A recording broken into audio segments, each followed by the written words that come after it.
But yeah, it was Aaron's choice to have the meaning of life as the topic, so I'm going to throw it straight over to him. Aaron, what is the meaning of life?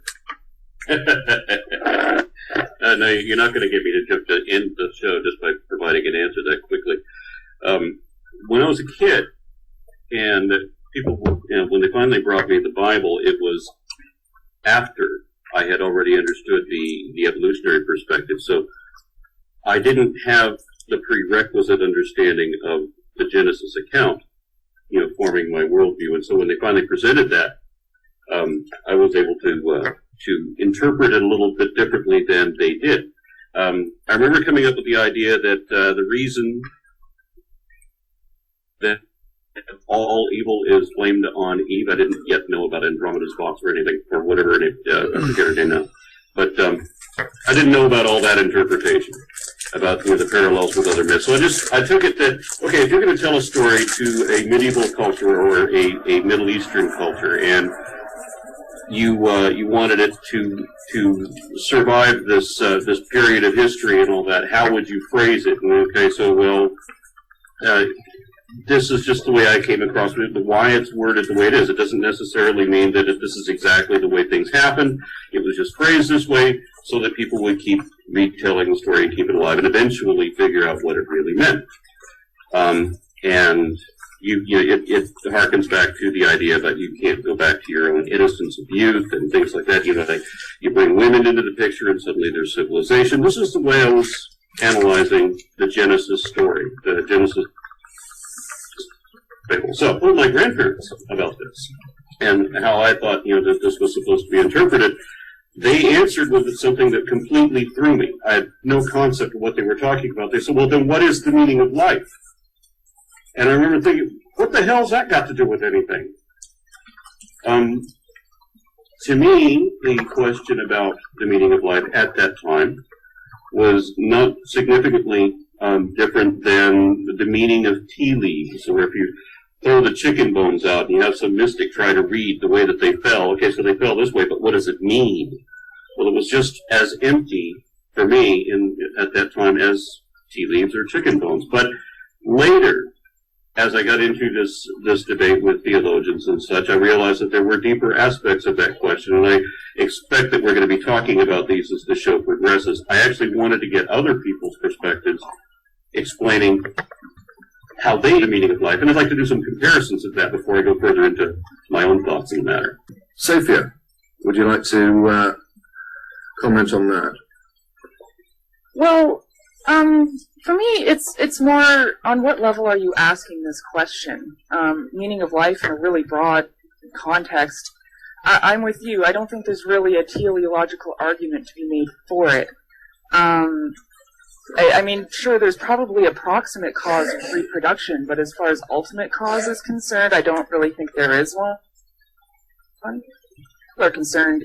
The meaning of life is really whatever you decide it to be for you as a person, and that's pretty much where I stand. Thunder? Well, if you actually take a look at the universe, what it tends to do is minimize its free energy. However, the universe is also a grossly non-equilibrium problem. So, in terms of what does the universe want to do, it wants to sort of minimize its free energy. And that, if you actually follow that through, does all sorts of implications for civilizations and the such like, in that I mean, it basically boils down to more likely structures, or more energetically favorable structures are more likely. So, for instance, this is why you get protons and don't have them flying around as quarks. Similarly, the reason that you get civilizations is because they can sort of pump the energy around, pump the knowledge around, and that in that sense they're more viable. So, if you like, there is a natural order to things. Do you call that the meaning of life? I was watching Aaron Ra's video, The Foundational Falsehoods of Creationism. I think it was part 2, where even if you don't know what the meaning of life is, you can actually say something about what it's not. And that's basically, I think, one of the thrusts of of the foundational falsehoods of creationism, part 2, is that if there were a God, then you would expect the instructions of this divine being to be universally understood in the same interpretation all throughout the world.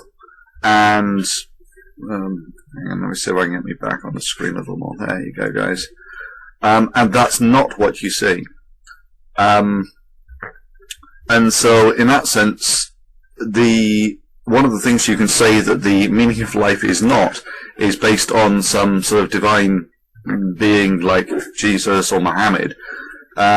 Because these do not have the sort of properties you would expect for instructions given by some divine and omnipotent being who can create the universe just like that. Is that about right, Aaron? Owen, do you want to comment on what Thunder said, and I will then... I didn't even know what Thunder said as my Skype quit working in the interim. That's why I dropped out of the connection. And it was very interesting, but I'll tell you what we'll try and do. Sorry, that won't work. Whilst Thunder repeats what he said for you, I'll try and get together for peace in the call, and hopefully that will rectify all our problems. But sorry, Thunder, do you want to just summarise what you said to Aaron? So I think it was foundational falsehoods number 2 was the one where you said that if there were a supreme being, then you wouldn't get these disparate religions across the world all claiming to have knowledge of from this divine being.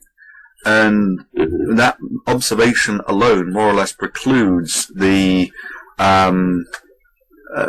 premise that there is some sort of divine being giving these people instructions. Would you say that's about right? Yes. Yes, I think that's a perfect summary.